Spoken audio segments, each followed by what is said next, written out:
Nous réunirons à nouveau le groupe de travail Études et Grands Travaux pour remettre à jour les perspectives du Grand Paris. Les membres de la commission économique restent cependant réservés quant à l'impact des élections municipales sur l'activité du premier semestre 2020. Nous aborderons l'ensemble de nos perspectives lors de la prochaine réunion pour l'année 2020. Il n'y a pas de raison de s'inquiéter. Les perspectives d'activité pour l'Île-de-France restent très prometteuses pour les années à venir. On va être avec la FNTP dans ces démarches qu'elle fait avec la DAJ de Bercy. Et on va aussi se battre sur ce code des marchés publics. Et on est sur le CCAG, le cahier des clauses administratives générales, qu'on est en train de réviser il y en a pour 2-3 ans. Alors, quelques dates jalons qui vont rythmer notre année 2020. La mise en place et le déploiement des actions liées au CEP actualisé, l'accompagnement et la promotion des actions portées par Connexiance. Nous réactualiserons le guide des écoles. En ce qui concerne les Olympiades des métiers, les sélections régionales auront lieu cette année au CFM BTP de Trappes et je rappelle du 31 mars au 1er avril 2020.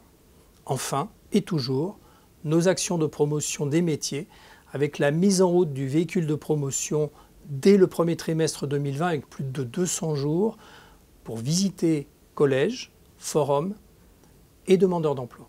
Sur 2020, on va travailler sur les causes profondes, évidemment, sur les semaines de la prévention au mois de juin-juillet, qu'on va refaire également en 2020. La prochaine matinale de l'Observatoire régional des risques de travaux sur réseau se passera en mars 2020 et on va essayer d'avoir autant de monde qu'en 2019 parce qu'on a besoin toujours, les entreprises, de savoir qu'on est toujours présent dans cet observatoire, prêt à les aider. Le déploiement de cette feuille de route économie circulaire, qui est prévue courant 2020 avec un plan sur 3 ans, a fait l'objet d'une demande de financement auprès de l'ADEME. Enfin, une journée économie circulaire dans les travaux publics en Île-de-France sera co-organisée avec le Conseil régional d'Île-de-France pour marquer le lancement de cette feuille de route. Les projets pour l'année 2020 sont bien sûr de reprendre tous les sujets qu'on a abordés en 2019 et qui restent toujours d'actualité, mais aussi et surtout l'application des nouveaux CACES et l'interférence entre l'IPR et les CACES qui pose beaucoup d'interrogations pour pas mal de nos entreprises et notamment pour les engins qui ne sont plus soumis à CACES, mais qui demeurent dans une obligation du Code du travail. En 2020, nous allons continuer d'ailleurs les présentations qui concernent la prévention et la sécurité par des start-up sur des sujets innovants, des projets innovants.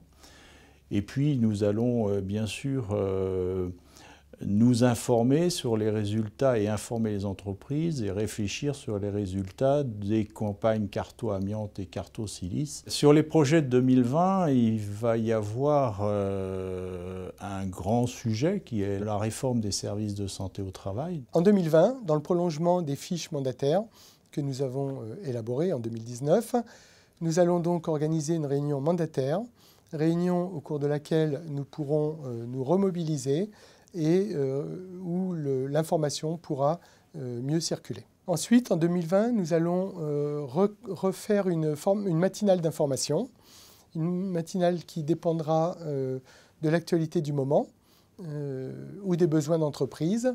Mais a priori, cette matinale traitera de sujets proches de la réforme des retraites ou de la problématique de recrutement ou encore des entretiens professionnels avec le bilan à 6 ans.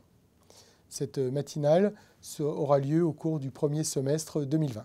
Et enfin, nous allons dans quelques semaines démarrer les négociations de salaire pour l'année 2020. Donc, nous nous apprêtons à mener une négociation délicate, mais notre commission sociale s'efforcera de la mener dans un contexte constructif afin d'aboutir à un accord signé.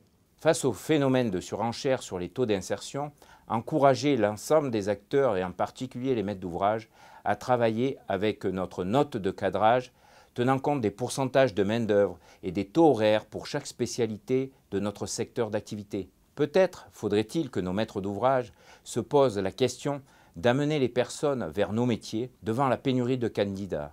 Peut-être devrons-nous diversifier le sourcing et consolider les parcours d'insertion des publics les plus éloignés de l'emploi, ou encore les publics réfugiés. pour pouvoir les conserver dans des dispositifs de formation et dans nos entreprises. Avec l'appui du service public de l'emploi régional, travailler des solutions pour lever les freins sociaux de ces publics, linguistique, logement, mobilité.